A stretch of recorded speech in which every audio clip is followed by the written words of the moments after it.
Hey guys, Mr. Short Hitter here. You don't look like a short hitter to me. I've done a lot of golf ball testing.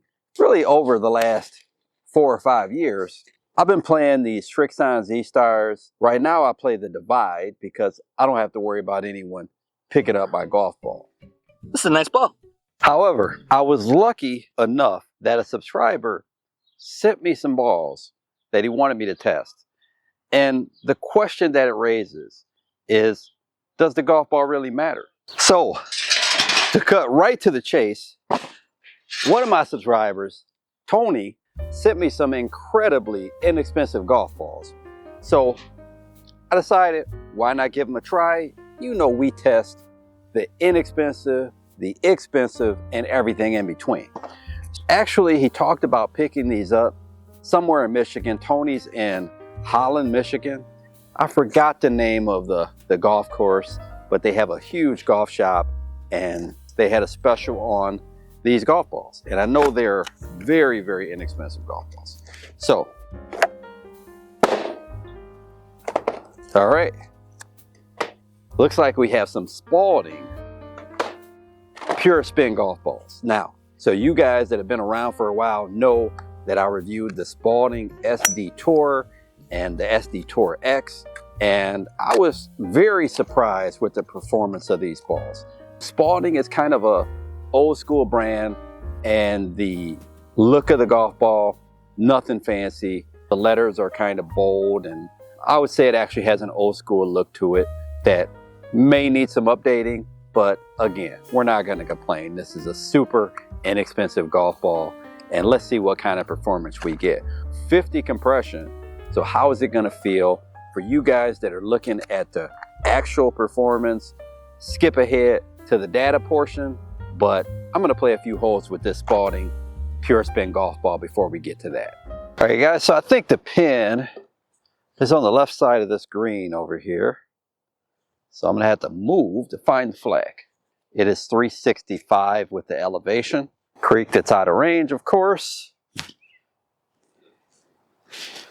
We'll go driver.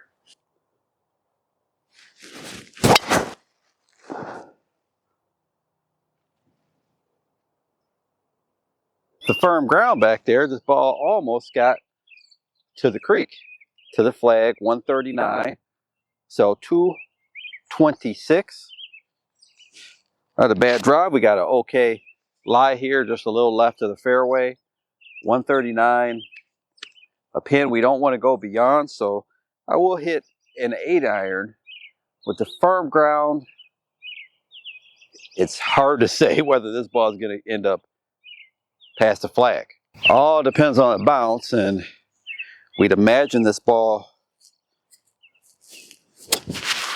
is a very low spin golf ball, so we will see what happens here.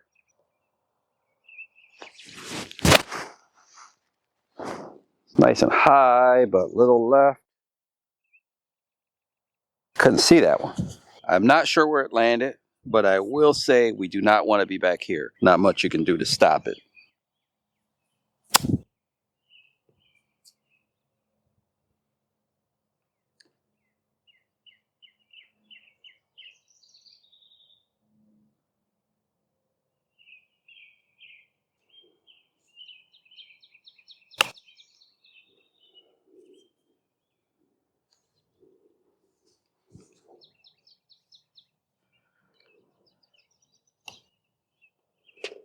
So with the slope here, we're 298 yards. So again, the conditions are a little firmer.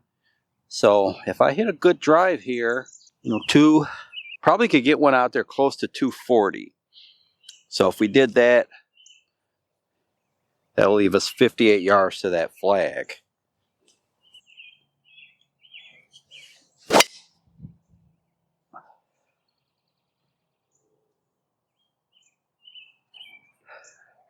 Now, I didn't really hit that one solid, but it actually felt a little firmer off the club face than the other one. All right, guys, so we had 298.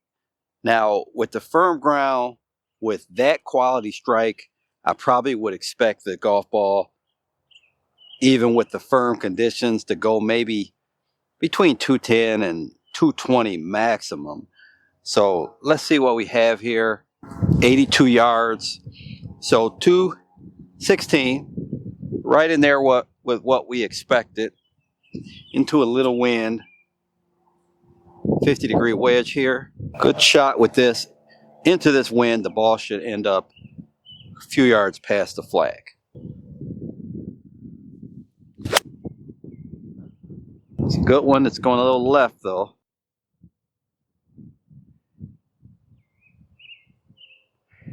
Hit past the flag and kind of bounced and just stayed there. So looks like about what we would expect. So the funny thing about Tony sending me this ball is since I reviewed that SD Tour, I kind of wanted to review the Pure Spin. That SD Tour was a really good performing ball for the price, definitely. And this even less expensive.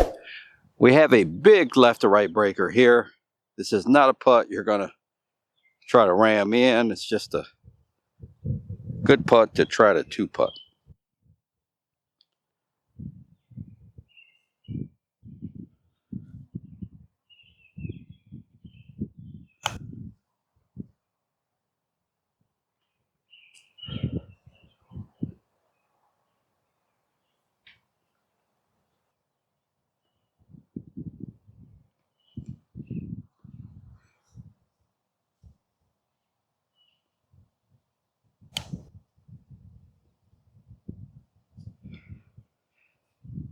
Thought I moved left.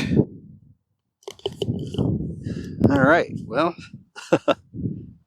it's not the ball's fault. Guys, life is getting more and more expensive. Now, there's some ways you can save money. You can get a part-time job. Hi, delivery from Mr. Short Hitter. What a nice dog. Yeah, just need your signature here. Okay, here you go. Okay, thank you very much. All right, thank you. All right, have a good day. Oh, these are clubs I have to review. You could save some money by cutting off those appliances. So guys, I really want to thank you for watching the video. Or maybe salesman's best friend. Hey, you want to buy a dog? But I think you should check out this video's sponsor, Golf Ball Planet. Golf Ball Planet has been the #1 supplier of used golf balls since 1997. They have an excellent 9.6 rating, and I've heard nothing but good things since I've introduced my viewers to Golf Ball Planet. And you can also save 18% by using my code MSH18. I also put a link in the description. So guys, this tree branch has become a real nuisance. I'm 173 from the flag, but this tree branch is in the way of my ball flight. So I'm going to take it left and try to cut it back. If we go straight left, at least we're not dealing with any water. Really going to try to cut this one.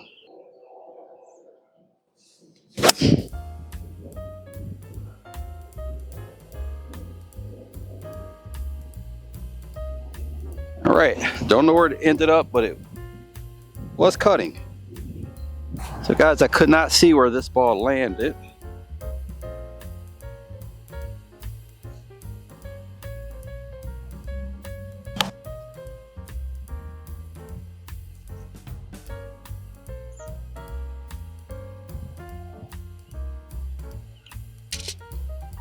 Guys, I hope you're enjoying this video. Just want to give you a quick reminder. There's so many of you that are watching the channel that have not yet subscribed. So if you're enjoying the content, please do me a favor and subscribe to the channel. And don't forget, if you're looking for used golf balls, to check out my sponsor, Golf Ball Planet. It's getting darker and darker.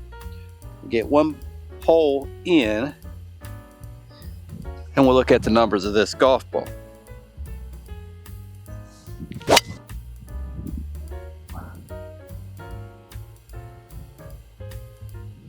That was a cutty. I thought this would just be kind of in the first cut, and we're a good 10 yards into the rough. Can't blame the ball, but I don't like it. 193, I had 395 there, so this one went 202. 193 will hit Highwood. As long as I get it past that ridge, this should take a bounce up. If I hit it really good, could get there.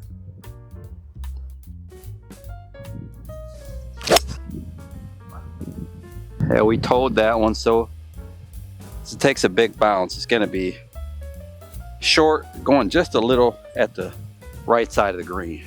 Well, I can't see the hole, but I can see the flag. Should move a little to the left, not much.